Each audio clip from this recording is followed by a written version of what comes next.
Hi అండి, అందరికీ welcome back to our channel. ఇక్కడైతే ఇద్దరు పిల్లలు ఆడుతున్నారు. ఇదైతే పెద్దవాడి స్కూల్ దగ్గర. హాఫ్ అన్ అవర్ అయినా ఆడుకొని మాత్రం రాంది అసలు వీళ్ళకి తృప్తి అనిపించదు. ఇక్కడైతే ఇంక రాగానే అంట్లన్నీ కడిగేసా. పిల్లలకైతే చపాతీ చేసిచ్చా, తినేసినారు. పాలల్లో ముంచుకొని తినడం అలవాటు మా పిల్లలకి. మీ పిల్లలు అంతేనా? అయితే వీళ్ళకి ఒక్కొక్క రోజు కర్రీ ఏమీ ఇష్టపడరు. అందుకోసం పాలు వేడి చేసిస్తే అందులో రౌండ్గా చేసేసి తినేస్తారనమాట. ఇక్కడ చూసారా, షింక్ దగ్గర ఇక్కడ ట్యాప్స్ చూడండి ఎలా ఉన్నాయో. ఫస్ట్ అయితే నేనేం చేస్తాను అంటే బట్టల సోప్ తీసుకుంటాను. రిన్ కానీ సర్ఫ్ ఎక్సెల్ కానీ ఏదైనా సరే బట్టల సోప్ తీసుకొని రఫ్ పీస్ ఉంటుంది కదా, అలా రఫ్ స్క్రబ్బర్తో గట్టిగా రుద్దేస్తాను అనమాట. ఇది చూడండి, కొత్త ట్యాప్స్ లాగా ఎంత బాగా వచ్చినాయో. ఈ టిప్స్ ఎవరికైనా నచ్చితే ఫాలో అవ్వండి. ఒకసారి మీరు ట్రై చేయండి. బాగా ఎక్కువ తుప్పు పట్టింది, ఎక్కువ గార పట్టినైనా సరే ఒకసారి 2 సార్లు వాష్ చేస్తే నీట్గా కొత్త దానిలాగా వచ్చేస్తాయి ట్యాప్స్. చూసినారా, ఇక్కడ చూడండి మొత్తం ఇక్కడ వాటర్ మరకలు ఉండే. ఇదే కాదు, టైల్స్ కూడా అంతే. మనం రఫ్ పీస్ తీసుకొని అదే ఏమంటారు బట్టల సోప్ తీసుకొని మంచిగా వాష్ చేసినామనుకో 1-2 సార్లు పోతుంది. నేనేమంటున్నా అంటే ఇక్కడ రబ్బర్ బ్యాండ్లు అయితే నేను స్టోర్ చేస్తాను అనమాట. అక్కడిక్కడ పడేస్తే ఎక్కడైనా మనకి అవసరానికి దొరకవు అనేసి ట్యాప్స్కి అయితే పెట్టేస్తాను. మళ్ళీ ఏదైనా అవసరము అంటే టక్కున అందుకోవచ్చు కదా. అదే ఎక్కడైనా పెట్టినామంటే చిన్న చిన్న వస్తువులే కానీ ఏదైనా అవసరం పడినప్పుడు అయితే వాటితోనే చాలా పని ఉంటుంది. ఎంత కడిగినా సరే మళ్ళీ నైట్ అయ్యేసరికి మళ్ళీ ఇవన్నీ పంటలు సరిపోయినాయి. ఇక్కడ పిండి అయితే రెడీ చేసి పెట్టుకుంటున్నా. దోస పిండి, అట్లే బోండాకి, ఇడ్లీకి, వీటన్నిటికైతే రెడీ చేస్తున్నాను అనమాట. ఇది ఇడ్లీ పిండి. ఇంకా నైట్ అయ్యేసరికి ఇవన్నీ క్లీన్ చేసి పెట్టుకున్నాను అంటే మార్నింగ్ మనకి మైండ్ ఫ్రెష్గా ఉంటుంది, పని ఈజీగా అయిపోతుంది. లేదు అంటే ఇంకా అదే అనిపిస్తుంది, పెండింగ్ ఉన్న పనులే అనిపిస్తుంది. ఇక్కడైతే నైట్ మిక్సీ పట్టి ఇది అన్నీ రెడీ చేసి ఇంకా మార్నింగ్ లేవగానే ఇంకా పని అయితే స్టార్ట్ అవుతుంది కదా. ఇక్కడ ఇవన్నీ మార్నింగ్ ఇది అన్నీ చేయడం అయితే అయిపోయింది ఆల్మోస్ట్. ఇక్కడైతే చూసినారా, ఇక్కడ దోశ పెట్టేసిన, కింది భాగంలో ఊతప్ప ఉన్నాయండి. అయితే నేను ఇవి చేసేది ఏంటి అంటే ఎక్కువ ఇన్వెస్ట్మెంట్ ఏం పెట్టను. ఒక 500లో మొత్తం ఖర్చు అయిపోతుంది. 500 మనకి ఖర్చులకి 500 అయిపోతుంది అనమాట.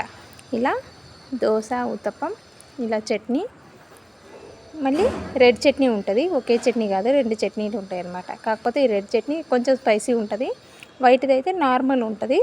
ఇక్కడ వచ్చేసి ఇడ్లీ ఎక్కువ క్వాంటిటీ పెట్టరు, అలాగని చెప్పేసి మరి తక్కువ కాదు. అంటే మనకి ఒకరి కింద మనం పని చేయకుండా రోజువారీ శాలరీ వచ్చేంత మాత్రం చాలు. అదే పల్లెటూరులో అయితే ఎండకు గాలికి పొద్దున పోతే సాయంత్రానికి కానీ 300-400 అట్లా వస్తాయండి. పిల్లలకైతే నేను క్యారెట్ రైస్ చేసి పెట్టా, కొంచెం మిగిలింది బాక్స్ పెట్టంగా, ఇంకా కొంచెం అయితే అట్లా పెట్టేసిన. ఇంతో పిల్లల కోసం ఇక్కడ చట్నీ రెడీ చేసా, రైస్ చేసిన. ఇంకేదో ఒకటి పని అయితే ఏదో ఒకటి ఉండనే ఉంటుంది. అవునా కాదా నిజం చెప్పండి. పల్లెటూర్లలో అయితే మనం రోజు మొత్తం పని చేసినా కూడా ఒక 300-400 అంత వస్తుంది అనమాట. అదే ఇట్లా ఇంట్లో ఖాళీ కూర్చొని ఏమొస్తుంది అనేసి నేను తక్కువ ఇన్వెస్ట్మెంట్లో ఒక 500 ఇన్వెస్ట్మెంట్లో స్టార్ట్ చేశాను. సారీ, నా మాట అట్లా అనిపిస్తుంది. అయితే వచ్చిన రోజు 1000 అట్టి వచ్చేస్తుంది. ఒకవేళ ఒక్కొక్క రోజు ఫుడ్ మిగులుతుంది. ఇది అందరికీ తెలుసా అండి? కొందరైతే దీన్ని తిరగలి అంటారు. మేము మా సైడ్ అయితే కడప సైడ్ ఇసుర్రాయి అంటాం, పర్టికులర్గా ఇసుర్రాయి అంటాం. ఇక్కడ సైడు ఏమంటారో తెలీదు. కొన్ని ఊర్లలో తిరగలి, మూవీలో ఏదో విన్నా అనమాట తిరగలి అని. నేనైతే మా సైడ్ అయితే మేము ఇసుర్రాయి అంటాము. కాకపోతే అక్క వాళ్ళ ఊరికి, ఇంతకుముందు అమ్మ వాళ్ళ ఊరికి పోయినప్పుడు, అంటే మా అమ్మ మా నాన్న లేరులేండి, మేము అందరం సిస్టర్స్. అయితే అప్పుడు పెసలు ఎక్కువ క్వాంటిటీలో తీసుకొచ్చినాం అనమాట. అవి ఒక్కటొక్కటి పురుగు అనిపిస్తుంది, మళ్ళీ అట్లే పెట్టేస్తే వేస్ట్, ఖరాబ్ అయిపోతాయి కదా అనేసి వాటిని మంచిగా ఫ్రై చేసి ఇసిరి పెట్టేసుకున్నాం. బ్యాళ్ళు పెట్టేసిన అంటే అంత ఈజీగా పట్టవు అనమాట పురుగు. పచ్చి పెట్టినాము అంటే తొందరగా పురుగు పట్టేస్తుంది. ఇక్కడైతే ఇంకా కిచెన్ మొత్తం ఇది ఒకే రోజు కాదు, ఇది మరుసటి రోజు వీడియో. అయితే పిండిలు అవన్నీ కింద పెట్టేసిన. ఇక్కడ ఇసురాలి అని చెప్పేసి పెసలు, అదే పిల్లలు ఉన్నారనుకోండి, వాళ్ళు మా పెద్దోడైతే ఇవి వాడికి అప్పచెప్పాము అంటే మంచిగా ఇసిరిచ్చేస్తాడు. మరి పిండి వచ్చే అంత ఇసురాయి కాదు ఇది, ఏదో గుండుని పప్పు చేసే అంతే లైట్గా ఉంటుంది. అలా అని చెప్పేసి మిక్సీలో వేస్తే అంత బేడ మనకు కరెక్ట్ రాదు. అందుకనేసి ఇలా ఇసురాయి చిన్నగా కొన్నాను అనమాట రీసెంట్గా. అయితే ఇక్కడ చూసారా, మనము చూసింటివన్నీ కొనాలి అనుకోకూడదండి. మనకి బాగా అవసరం ఉంటేనే కొనాలి. ఎందుకు అంటే ప్రతీది కొన్నాము అంటే మనం చాలా ఇబ్బందులు అయితే పడిపోతాము.